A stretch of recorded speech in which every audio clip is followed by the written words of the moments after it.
अभी आप इस यूज के लिए एक डेस्कटॉप का मेरे पास लीड आई है, जो 3 डेस्कटॉप उनको चाहिए विथ मॉनिटर के साथ।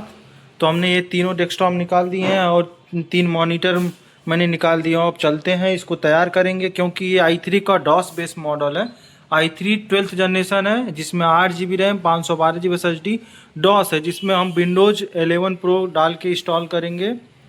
और ये लीड आई है हमारा, और कस्टमर है भी नहीं, कस्टमर है नहीं, क्योंकि फ़ोन पे आया है और इनको भिजवाना है। वो UPI पेमेंट कर दिए हैं। अब उनका एड्रेस मैंने नोट कर लिया हूँ, नोट करके उनको डिस्पैच करके सारी डिटेल भेज देंगे।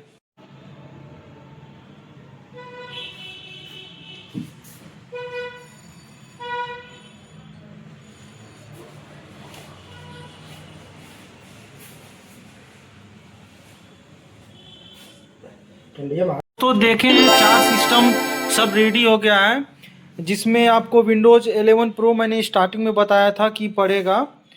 अब कैसे पड़ता है, कैसे एक्टिवेट होता है, वो हम आपको बताएंगे। हमारे साथ इंजीनियर शिवम इंजीनियर जी हैं, वो कैसे एक्टिवेट होता है, क्या की रहती है, नेट कनेक्ट होना चाहिए कि नहीं होना चाहिए, कहाँ से होता है सेटिंग, वो आपको सारा चीज़ें बताएंगे।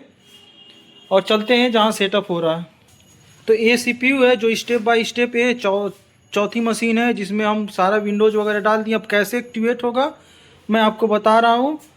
और ये हमारे साथ शिवम जी हैं, जो अभी एक्टिवेट होगा। कैसे एक्टिवेट करेंगे बताएंगे। जब भी एक्टिवेट करना हो पहले चेक कर लेंगे विंडो एक्टिवेट है कि नहीं। ठीक है, तो विंडो वाली की प्रेस करते हैं, कीबोर्ड इसमें क्लिक करते हैं और यहाँ पे लिखते हैं विंडोज़ एक्टिवेशन।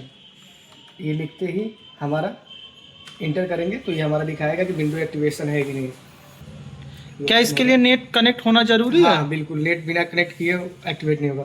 यहाँ पे देखेंगे कि एक्टिवेटेड नहीं है, नॉट एक्टिवेटेड बता रहा है। ठीक है, इसके लिए क्या करते हैं, यहाँ पे चेंज की पे जाते हैं। अगर एक्टिवेट नहीं है तब उस कंडीशन में अगर की तो आपके पास की रहना चाहिए, विंडोज़ की होनी चाहिए।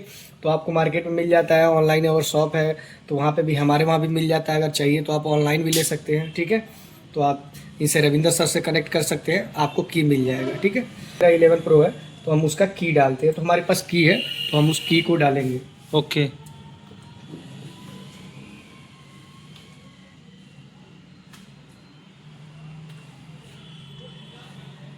ये आपके पास की होना चाहिए। ये लगभग कितना डिजिट होता है? 25 डिजिट का होता है। इसका एक ये बनता है, एक ग्रिप बनता है एक करके 5 का। ओके, ठीक है, तो 5 होता है, 25 हो गए। फाइनली यहाँ पे की एक्टिवेट हो गया है। की नेक्स्ट करेंगे, नेक्स्ट पे क्लिक करेंगे। अब एक्टिवेशन के लिए पूछ रहा है तो हाँ एक्टिव कर देंगे। ये कितने देर में हो जाता है एक्टिव? तुरंत हो जाएगा, फास्ट होता है। और अभी नेटवर्क कभी कभी होता है कि सर्वर को कुछ इशू होता है तो थोड़ा टाइम ले लेता है। ये विंडोज़ के जो माइक्रोसॉफ्ट का सर्वर होता है तो एक्टिवेट हो गया। अभी एक्टिवेट हो गया। यहाँ पे देखिए दिखाएगा, कभी कभी थोड़ा लेट कर देता है। अगर सर्वर पे कुछ ज़्यादा बिजी रहता है, सर्वर बिजी रहता है तो थोड़ा लेट हो जाता है, बाकी एक्टिवेट हो जाता है जल्द से। अगर की रिक्वायरमेंट है तो आप कॉल कर सकते हैं, दिए हुए नंबर पे आपको की मिल जाएगी। हाँ, प्लस किसी भी कोई भी डाउट